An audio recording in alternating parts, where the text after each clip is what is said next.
al curso número 3 de esta serie de cursos que hemos tenido Women in FinTech.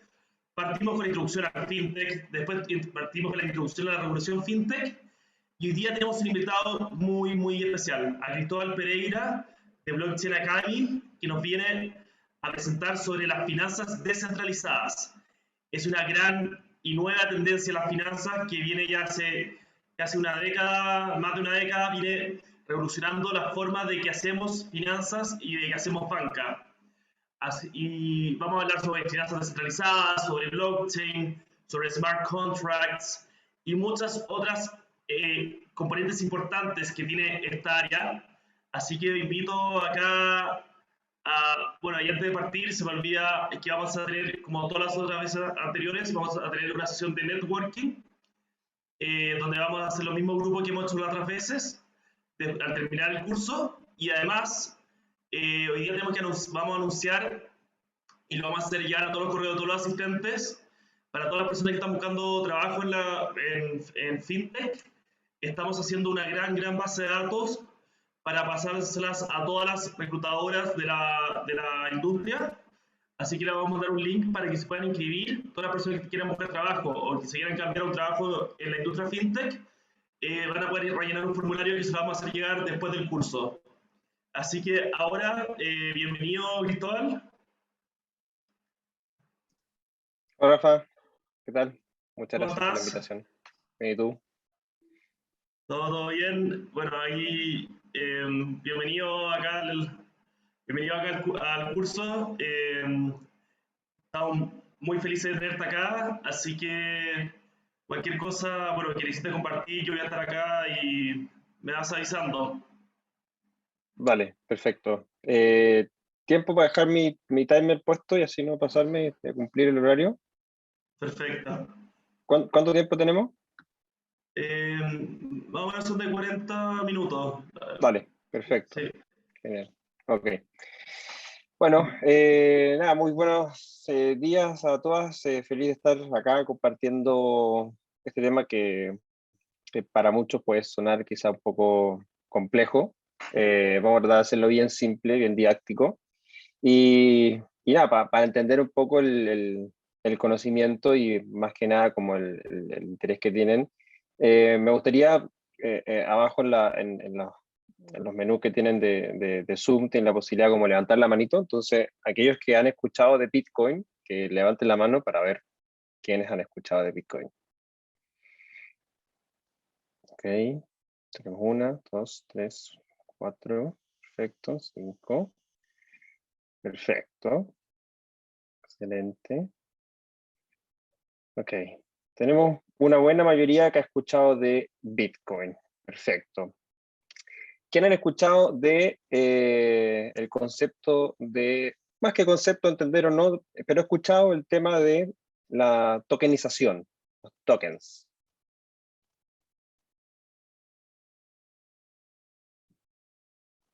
Ok, ya son menos. Y finalmente, antes de haber entrado a esta sesión, ¿quién había escuchado el concepto de las finanzas descentralizadas?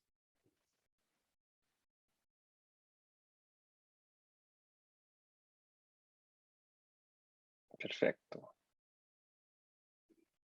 Ok, muchas gracias a todas las que todas y todos los que han participado en este rápido quick test para conocer un poco sobre más o menos lo que hemos preguntado. Rápidamente, siempre me gusta tratar de explicar en conceptos simples lo que ha sido esta evolución de esta tecnología, ¿ya?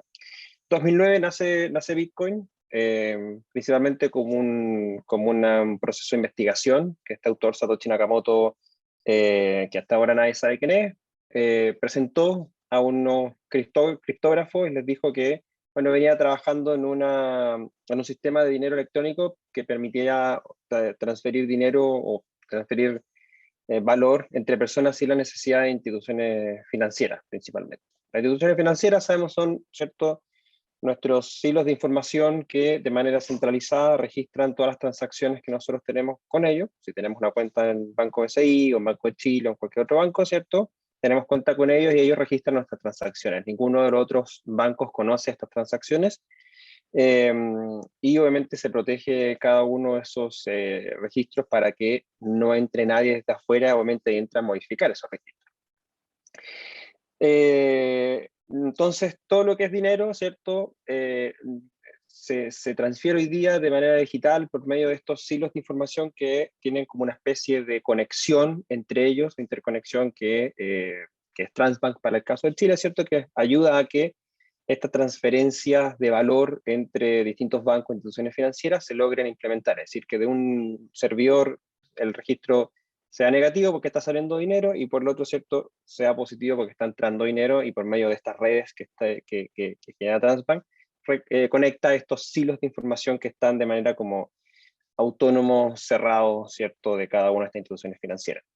Entonces lo que hace Bitcoin es decir, bueno, eso funciona de manera centralizada, y eso funciona y ha venido funcionando así desde hace mucho tiempo. Nosotros proponemos una manera en la cual esta información es compartida por muchos computadores, por esta red de computadores que están conectados por medio de redes P2P. Redes P2P lo que son es principalmente la posibilidad de compartir paquetes de información entre todos estos computadores que están conectados a la red. Le aplicamos criptografía para que las transacciones y transferencias queden con firmas digitales, con marcas de tiempo, es decir, que una transacción una vez que se realiza tiene un día y una hora determinada en la cual se realizó, y como tiene criptografía por detrás, criptografía que nadie ha podido romper, queda de manera segura registrada en la red blockchain que estamos operando. Y de ahí hay un concepto que se llama los algoritmos de consenso, que principalmente lo que hace es ayudarnos a ordenar las transacciones, porque pensemos que hay cientos de miles de transacciones dando vuelta, y lo que hacen estos computadores que están conectados a la red es que toman estas transacciones, las ordenan en bloques, y los bloques se suben hacia una cadena principal. Entonces, de esa manera, muy simple, redes P2P, criptografía y algoritmos de consenso es la base de esta tecnología llamada blockchain, de la cual obviamente hace que funcione Bitcoin como esta moneda descentralizada, sin nadie que pueda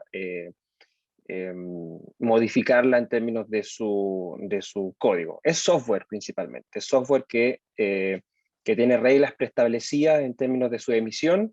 Bitcoin van a haber 21 millones de unidades, no hay más que eso, porque cada bloque que se genera, cada ordenamiento de transacciones y bloques que generamos, nos entrega una recompensa a aquellos que están participando del proceso, y de esa manera tenemos la generación de estos nuevos bitcoins y la remuneración a estos computadores que están compartiendo este registro de información.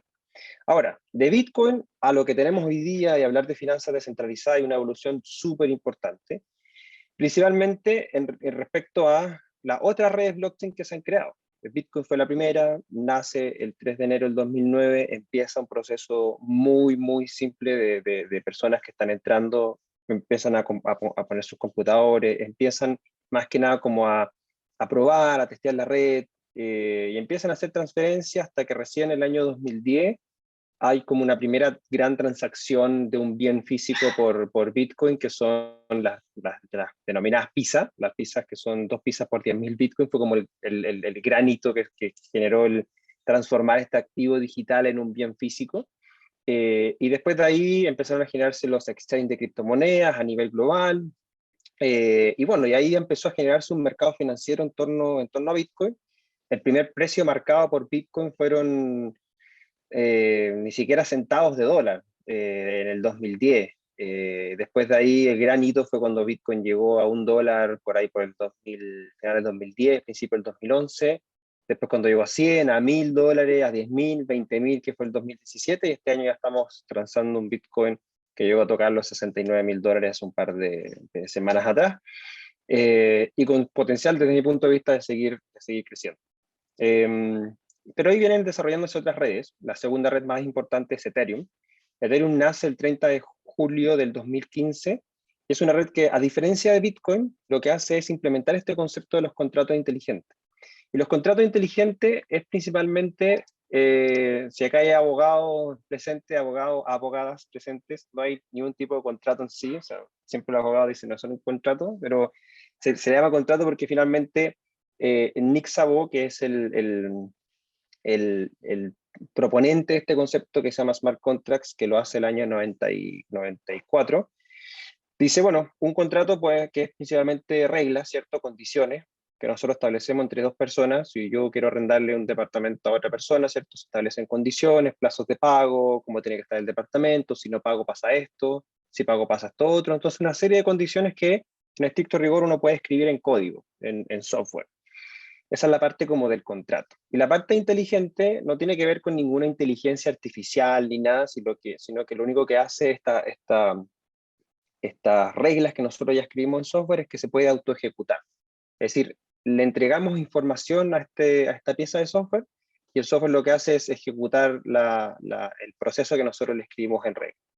Entonces, el contrato inteligente finalmente lo que nos ayuda a hacer es crear una pieza de software que automatiza procesos, y como automatiza procesos nos permite eficientar y obviamente también disminuir el costo de proceso, y estas redes funcionan 24/7 los 365 días del año.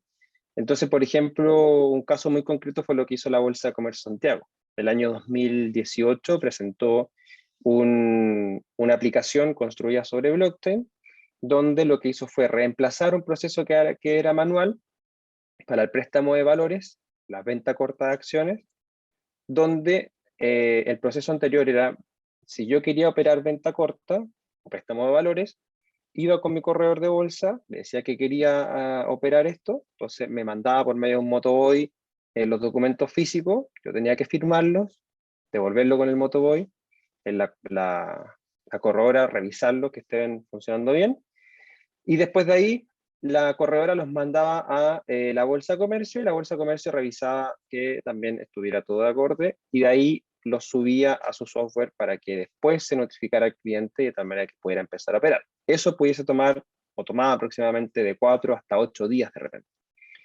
Entonces lo que hizo la bolsa fue decir, bueno, en este proceso yo la verdad es que no agrego valor, porque lo único que hago es revisar un documento y dejarlo pasar o subirlo al software nuestro. Entonces, por medio de la tecnología blockchain determinó o encontró que esto era posible poder desarrollar una aplicación que con contratos inteligentes pudiera automatizar este proceso, y la gracia de los contratos inteligentes es que como funcionan sobre estas redes blockchain, todas las transacciones que registraba el contrato inteligente quedaban registradas en la red blockchain de manera inmutable. ¿Qué significa inmutabilidad? Que no se pueda modificar ni eliminar esa marca de tiempo.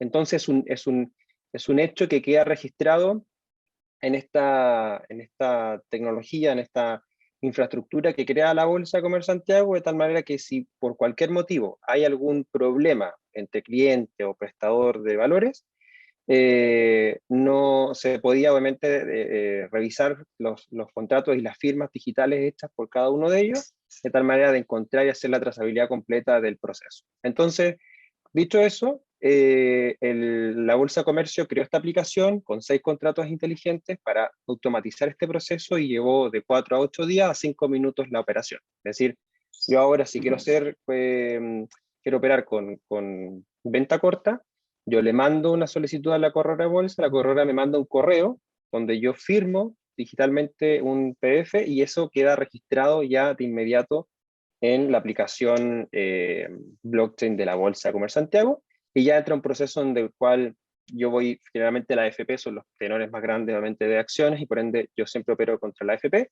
Entonces voy y le pido a la AFP que me preste títulos de, no sé, hasta hace unos días atrás de LAN, por ejemplo, vendía los títulos de LAN, y después al momento que sale la noticia, compro los títulos de vuelta, gané toda la bajada, les devolví las acciones a las AFP y me quedé obviamente con esa rentabilidad que operé, y todo mediante estos registros que realizan a través de esta aplicación blockchain que tiene.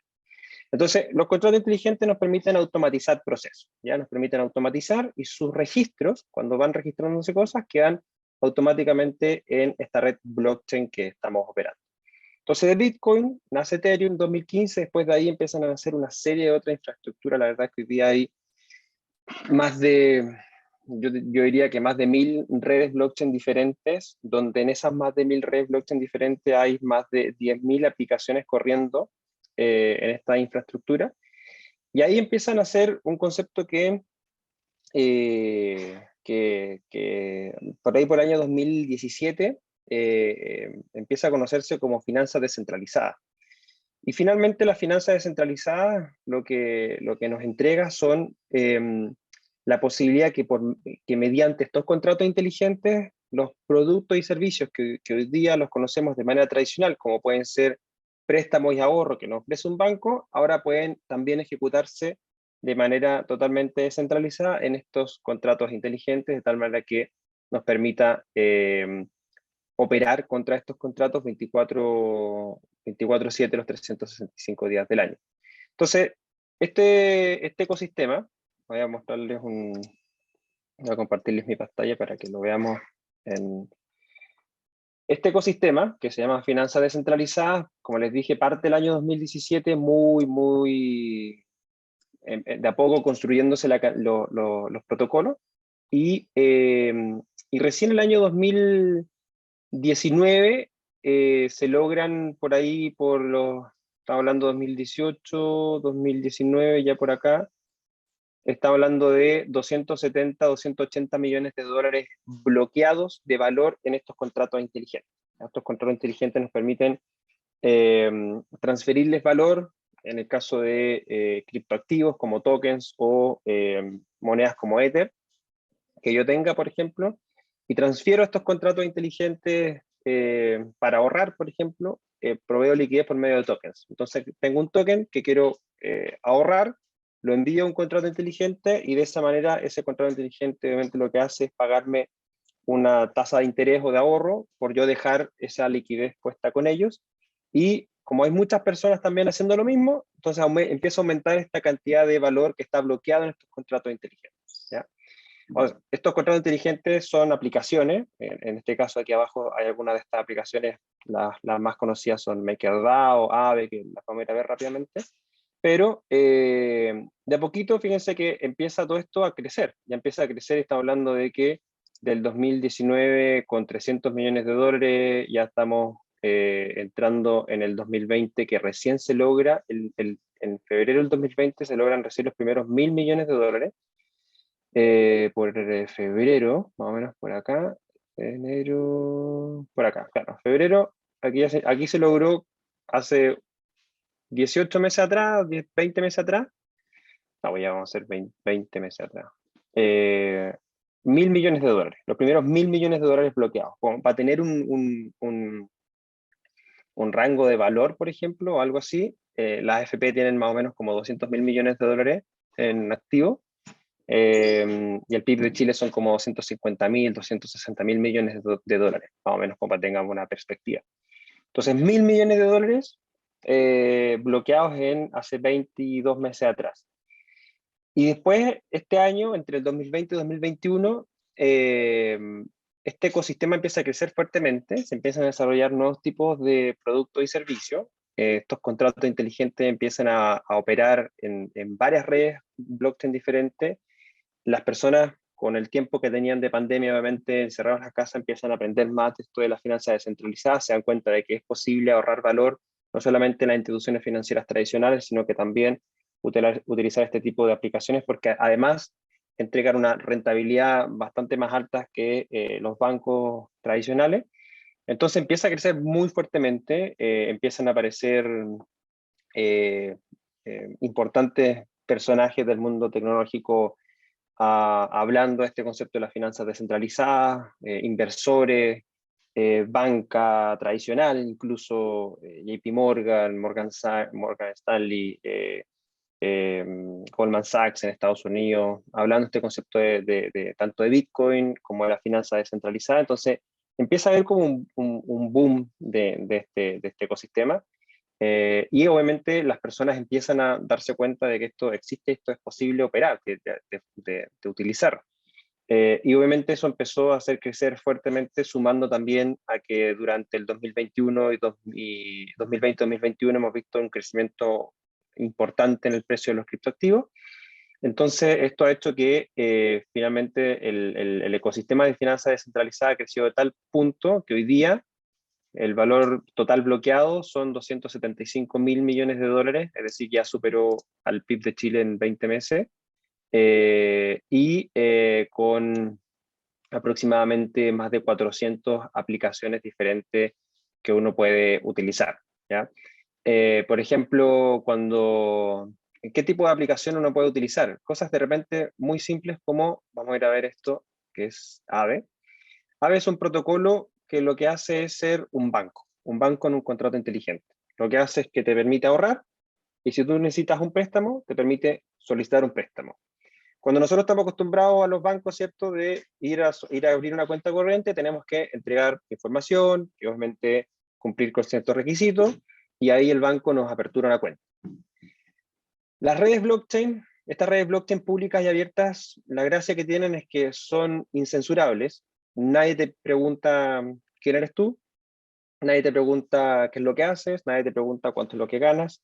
La única manera, o lo único que necesitas en realidad para poder conectarte a este tipo de aplicaciones es un dispositivo que es inteligente, llámese un celular o puede ser un computador, que tenga una conexión a internet, y una billetera digital. Una billetera digital que en el caso, por ejemplo, de lo que yo uso generalmente, esta, por ejemplo, se llama MetaMask, es una interfaz que lo que hace una billetera digital principalmente es gestionar nuestras llaves públicas y privadas. Cuando hablamos de esta tecnología en su capa de infraestructura, que hablamos de redes P2P, criptografía y algoritmos de consenso, las billeteras son parte de la criptografía. Y utilizan criptografía asimétrica, llaves públicas, llaves privadas. Es como cuando nos conectamos a las páginas del banco, el servidor tiene llaves públicas y privadas, y nuestro navegador o web browser tiene también llaves públicas y privadas. Entonces nos metemos, por ejemplo, a santander.cl y nos aparece el candadito verde arriba, lo que hace es que crea una conexión de tal manera que esta conexión de llaves públicas y llaves privadas entre el servidor del banco y nuestro navegador queda segura.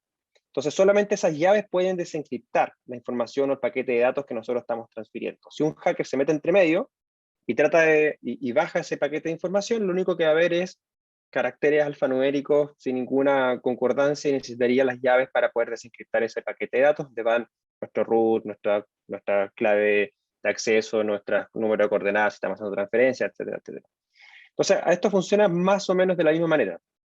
Las billeteras es un conjunto de llaves privadas, como el nombre ya lo dice, es privada, es decir, solamente nosotros tenemos que gestionar esas llaves privadas, y una dirección pública que termina siendo nuestro identificador en la red. Es decir, Cristóbal Pereira, por ejemplo, tiene una billetera que tiene una dirección pública 0x tanto, tanto, tanto, entonces esa es mi identidad en la red de Ethereum, por ejemplo, y con eso ya puedo empezar a operar. Necesito, obviamente, transferirle Ether, que es la moneda nativa de Ethereum, para poder hacer operaciones, pagos de las comisiones que se necesitan, porque eso es lo otro también diferente. Cuando uno tiene una cuenta en el banco, ¿cierto?, paga una mantención de la cuenta, finalmente es como que esa mantención de la cuenta nos permite hacer transferencias, ¿cierto?, utilizar como la infraestructura bancaria por medio de ese pago de esa comisión. En este caso, en el caso de las redes blockchain, no hay ningún tipo de comisión, nadie te va a pedir pagar una comisión por hacer uso de la red. Sin embargo, o sea, por mantener saldo de la red. Sin embargo, cuando tú quieres usar la red, es decir, quieres hacer una transferencia, quieres operar contra un contrato inteligente, ahí sí hay que pagar una comisión para ejecutar ese tipo de proceso. Entonces, tu billetera es tu identidad digital y es tu puerta de entrada a esta aplicación. Entonces, en este caso, por ejemplo, vamos a ir a Aave, entonces, para que veamos el website de Aave. Entonces, Aave es un protocolo de liquidez, como les dije, tiene 27.000 millones de dólares bloqueados en sus contratos inteligentes. Si no me equivoco, el último dato que saqué de la banca chilena en términos de cuentas de ahorro, habían más o menos como para hacer un símil, más o menos como para hacer un símil, si no me equivoco, estaban del orden de los 38.000, 40.000 millones de dólares aproximadamente. Entonces, si ese es el número, acá tenemos que este protocolo en particular tiene 27.000 millones de dólares de activos bloqueados, ¿ya? Entonces, como más o menos también para ver el símil. Toda la banca chilena con cuentas de ahorro, 38.000, 40.000 millones de dólares, un protocolo de finanzas descentralizadas que opera globalmente, que eso es lo otro también. Estas son redes que operan globalmente, 27.000 millones de dólares, como para tener una comparación. Ahora, mercado global comparado con Chile, o sea, a lo que voy es que mercado tan pequeño como el chileno, este tipo de protocolo recién está como acercándose a la cantidad de dinero que tiene bloqueado, por así decirlo, la banca chilena. Imaginen lo que tiene de potencial de que esto siga creciendo a nivel global por los próximos años. Entonces, por ejemplo, estas son formas de stablecoins, que son monedas estables, que se les denomina. Son monedas que están respaldadas por otro tipo de activos, ya sea, por ejemplo, la más conocida en este caso es USDT Coin. USDT Coin es un proyecto de una empresa que se llama Tether, y lo que dijo fue, bueno, tengo 1.000 millones de dólares en la cuenta del banco, voy a emitir 1.000 millones de tokens USDT para que las personas puedan operar una forma de dólar digital para que sea más eficiente en estas redes blockchain que funcionan 24/7 los 365 días del año. Y si alguien quiere solicitar más, me deposita a mí, yo le envío los tokens, y si alguien quiere cambiar esos tokens por dinero, me manda los tokens y yo le paso el dinero en su cuenta bancaria, por así decirlo. Entonces se creó esta moneda que se llama USDT, que es 1 a 1 con respecto al dólar norteamericano. ¿Y cómo se respalda ese token? Bueno, se respalda por los activos que tiene Tether en su cuenta bancaria, y adicionalmente Tether, una porción de esos fondos los tienes invertidos también en bonos libres de riesgo, bonos de gobierno, de cualquier institución, para obviamente también sacar una rentabilidad y pagar su respectiva operación. Entonces, este dólar digital es posible adquirirlo en exchange de criptomonedas. En Chile está en un exchange que se llama Orionex, y también hay otro que se llama USDC Coin, que está en Buda.com. Entonces uno puede directamente tener una exposición, por ejemplo, a dólares con este tipo de tokens, y ya andan muy parejo con respecto a lo que es el tipo de cambio formal del Banco Central. O sea, si uno quiere tener exposición a dólares, puede tener este tipo de inversión de activos. Y adicionalmente, si quisiera, por ejemplo, ahorrar, porque tiene saldo en dólares, tiene dólares digitales, por ejemplo, tengo 1.000 dólares en esta forma de activo digital, y quiero ahorrarlos, bueno, los saco del exchange, los dejo en mi billetera y ahora los mando a este tipo de plataformas donde, si yo los dejo depositados, me van a dar una rentabilidad de 3,3% anual en dólares. Si fuera USD Coin, o si fuera USDT, sería 4,46% de rentabilidad anual. Y si yo quisiera, por ejemplo, yo tengo activos como Ethereum, que son un poco más volátiles, y estoy full metido en cripto, y necesito liquidez, necesito dinero porque me surge una urgencia, tengo dos opciones: o vendo mis Ether y saco el dinero y pago lo que necesito, y después vuelvo, porque recuperé el dinero, a comprar Ether, pero tengo la incertidumbre de que si cuando vendí Ether y después voy a comprar, el Ether está más caro cuando lo vendí, finalmente voy a tener menos Ether disponible. Entonces, si puede ocurrir eso, la única opción de protegerse contra eso es decir, bueno, yo tengo mi Ether, que es un activo que tiene un valor, y ese activo que tiene un valor puede usarse como garantía. Entonces yo voy a ir a AVE, lo voy a dejar depositado en sus contratos inteligentes, y a cambio voy a pedir USDT o USS, por ejemplo, como préstamo, y me entregan en préstamo la cantidad que yo estoy pidiendo. Obviamente hay un margen de garantía de, si no me equivoco, creo que son 2 veces. Es decir, si tengo 1.000 dólares de Ether, tengo un máximo para pedir hasta 500 dólares de USS o UST, por ejemplo. Porque Ether es muy volátil, entonces no puede ser 1 a 1, porque obviamente si cae muy fuerte el precio voy a estar sin colateral prácticamente, entonces necesitan estar sobrecolateralizados estos préstamos para evitar algún tipo eh, de liquidación, obviamente. Pero si llega un punto en el cual el precio del Ether baja bastante, o voy y tengo que poner más Ether, o el Ether se me liquida y obviamente pierdo ese Ether que tengo en custodia. Pero tengo la posibilidad de hacerlo con este tipo de plataformas, y si lo hago así, por ejemplo, yo puedo obtener un crédito de USDT, y pagando una rentabilidad flexible o sea, un interés flexible de 5,4%, o pudiera optar por un interés fijo de 14% anual.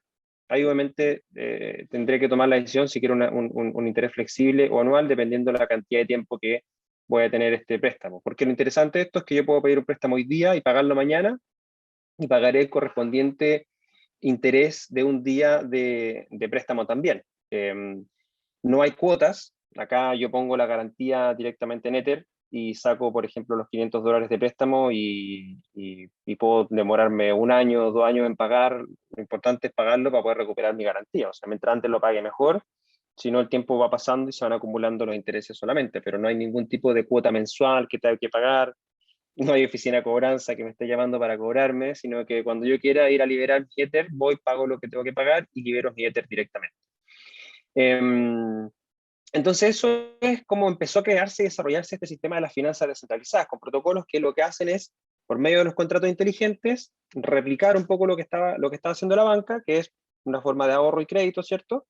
Hacerlo automatizado, hacerlo funcional en estas redes blockchain que funcionan 24/7 los 365 días del año, y que cualquier persona con una billetera digital pudiese acceder a este tipo de producto y servicio. La gracia de las finanzas descentralizadas son 3 pilares. Primero, que todos los protocolos son de código abierto.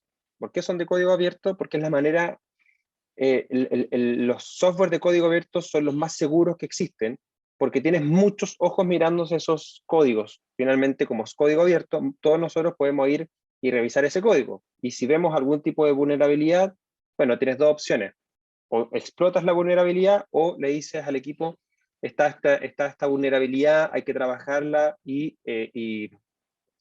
puedes participar del proceso, y esto se genera en torno más a comunidades donde se van trabajando para ir mejorando ese código que se presenta. Entonces, uno, código abierto. Lo segundo es interoperabilidad, que es algo que, bueno, que es bastante cuestionado con el sistema financiero tradicional, ¿cierto? Que no es, el sistema financiero tradicional no es interoperable, no permite actualmente abrir APIs por distintos temas, tanto la regulación como también temas tecnológicos, que es muy difícil abrir APIs, tienen desarrollo con lenguajes de programación que ya incluso son muy difíciles de abrir algún tipo de API. Entonces, el sistema financiero tradicional es muy difícil que interopere entre ellos, es decir, que las fintech puedan llegar a un banco y poder conectarse mediante API y poder consumir servicios.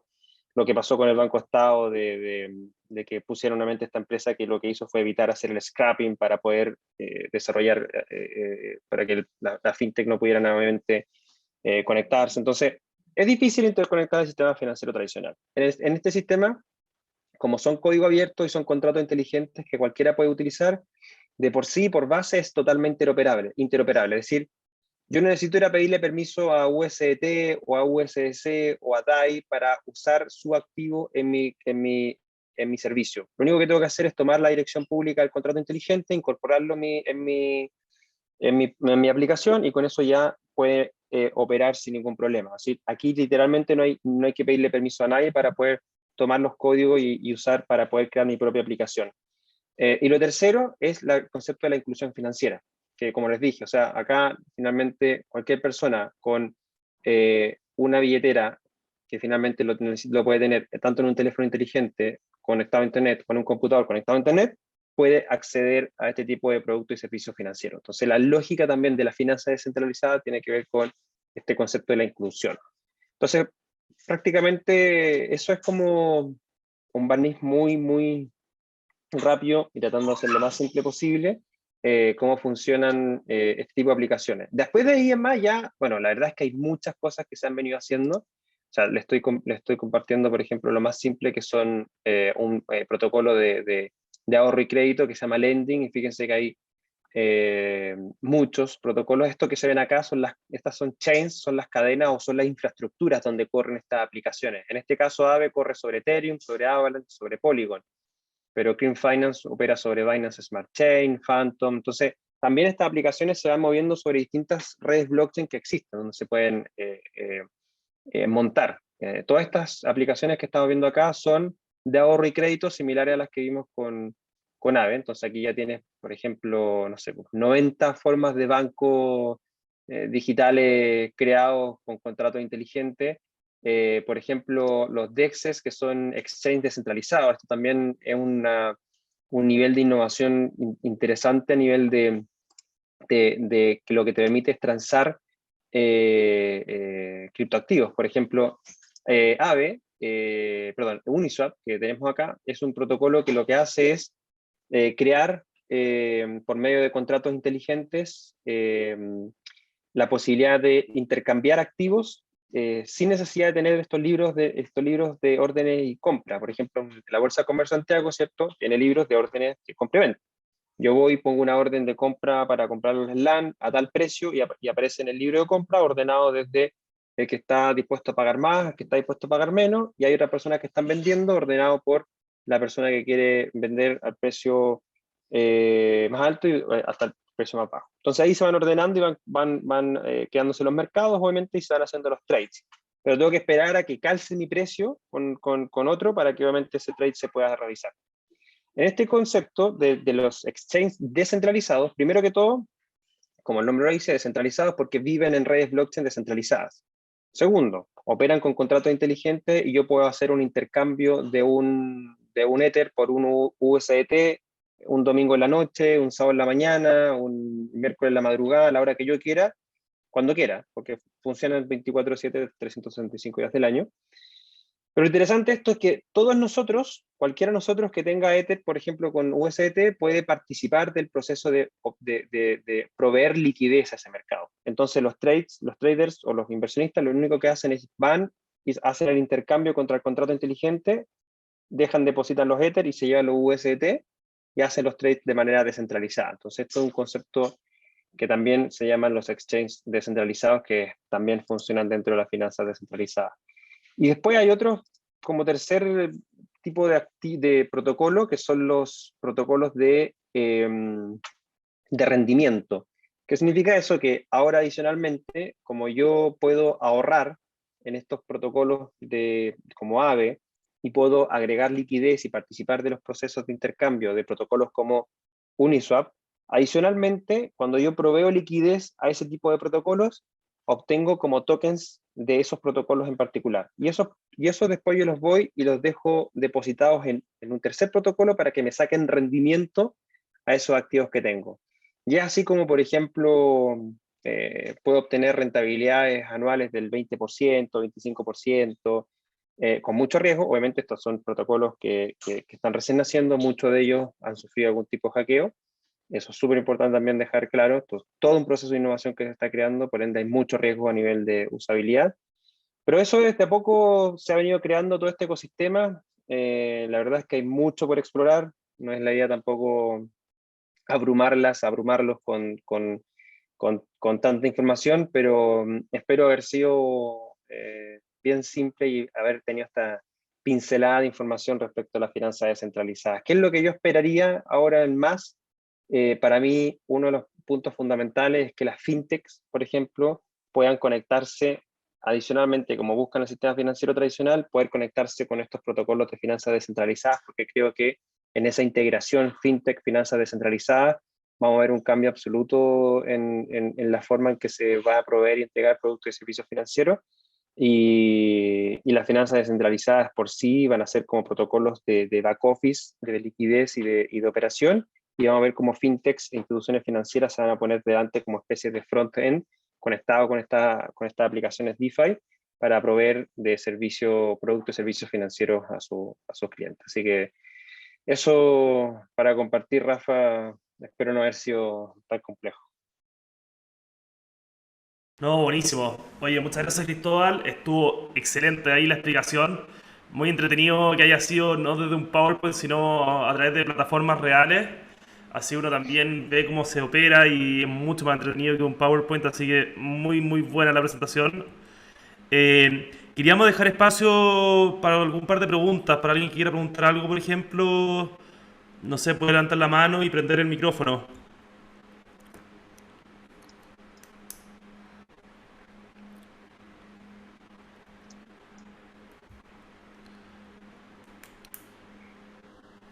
Bueno, al parecer no hay pregunta. A ver, ahí tenemos a Ámbar acá con una pregunta. Dale, Ámbar. Hola.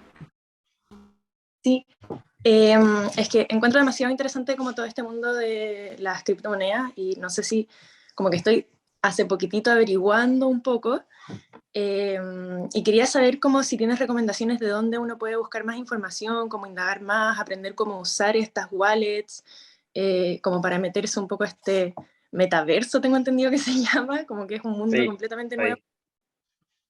Nosotros tenemos una academia, se llama Blockchain Academy Chile, donde enseñamos todo esto, tenemos más de 25 cursos disponibles, hacemos webinar todos los martes para hablar de todos estos temas que están pasando, metaverso, NFTs, DeFi, identidad digital descentralizada, o sea, hay muchas cosas que uno puede aprender en esto y sí, de todas maneras, o sea, nada, les dejo ahí, si quieren indagar más, pueden ver lo que tenemos en Blockchain Academy .cl. Tenemos grupos abiertos en Telegram también, por si quieren revisarlos, pero ahí nosotros guiamos mucho a todos los que quieren aprender de esto.